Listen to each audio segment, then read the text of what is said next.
No, I'm pointing at the bowl. Oh, okay, but I want to say hi first. Okay. Hi, Kate. Mom's videographing me making bread, so you'll have all the things you need to know for the perfect bread. First of all, we're going to start with the flour. It's unbleached, it's unenriched, it's just plain flour, and it's specialized in Première Moisson in Montreal.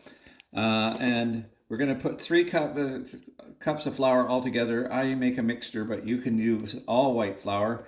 140 grams per cup.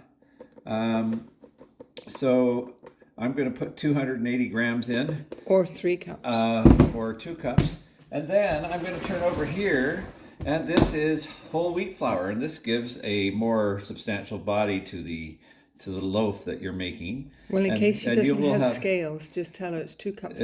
I've already mentioned that, but Okay. Jen is going to have a running commentary in the background because she can't resist, and so she's made the good point that it's going to be 3 cups or 420 grams of flour. So that's our flour part. We're done with that.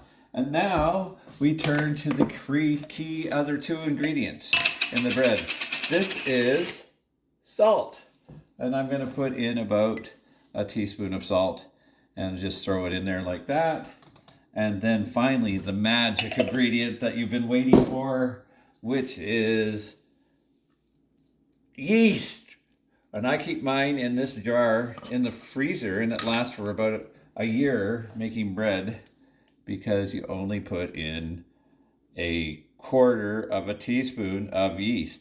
And if you're superstitious like I am, I throw in maybe 14 more grains on top. And then, just to make the bread more interesting, I tend to throw in a couple of other things. Today, I think I'm just going to put in flaxseed, but sometimes I put in hemp hearts. This is the flaxseed, and it looks like this. And it gives you a little crunch in your bread. How much? And I put in a tablespoon. Sometimes I put in 2, but it doesn't really matter. And then, this is the really tricky part. So pay close attention. This is a flat whisk, and you should get yourself one because they're fun and they look cool. And you just whisk all the ingredients that you've seen, which aren't that many ingredients, and you mix it all up so that you get nice even distribution, especially of the yeast, so that you won't have any of those unholy holes that you had in your last loaf of bread. And now the final ingredient is water. So I'm going to, and it has to be warm. So I'm going over here. I should have done this in advance because our tap is very slow. 12 ounces, a cup and a half, 12 ounces of water. And then that's going to be it for making, we're going to stir everything as soon as this goddamn tap. I have to wait. I mean, a proper chef would have a hot water Click tap. it, then you get the other one. It's better. So there we go. We're finally getting hot water. Could it be any slower? And I'm getting good at this, so that's 12 ounces right there. I can just eyeball it. What is it And in this cup? is important part.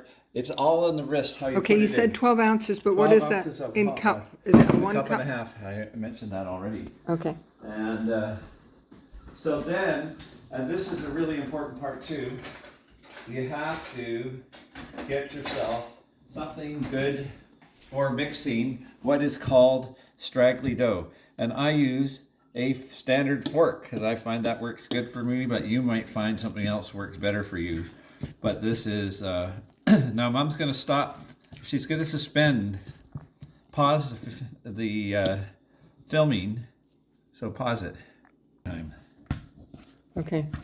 Okay, so we've just taken not even really more than a couple of minutes out for me to finish combining all of the flour into our dough mass. And you can look at this dough. Mom's going to use her clever kind of grain photography skills to point out why this dough is called straggly dough, something like that. Anyway, and it's because it looks scraggly. And you can see at the bottom I still have some of the seeds and a little bit of dough. I don't know if you can see that, but yeah, there's a little bit left. Not too much, but always something to incorporate the whole thing, so you don't waste any ingredients. And I'm going to take a quick pause here while I go and get the other magic implement, which is an isotonic or asymmetric spatula, which is the best invention ever. So you should get yourself one of those. So that's two things on your list. One is a flat whisk, which is so cool. And then this is the asymmetric spatula, which just makes it easier to get the stuff off the sides. And now, if Mom can take in a close look at what we have, that's it. That's your dough. And now we're going to cover it up with a tea towel, and we're going to let it rest for 3 hours.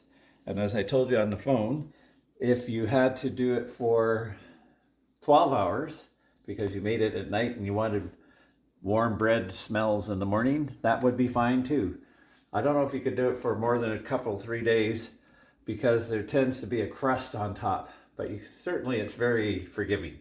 So I'll see you after 3 hours, and I'll show you that important second rising that you wanted to know about.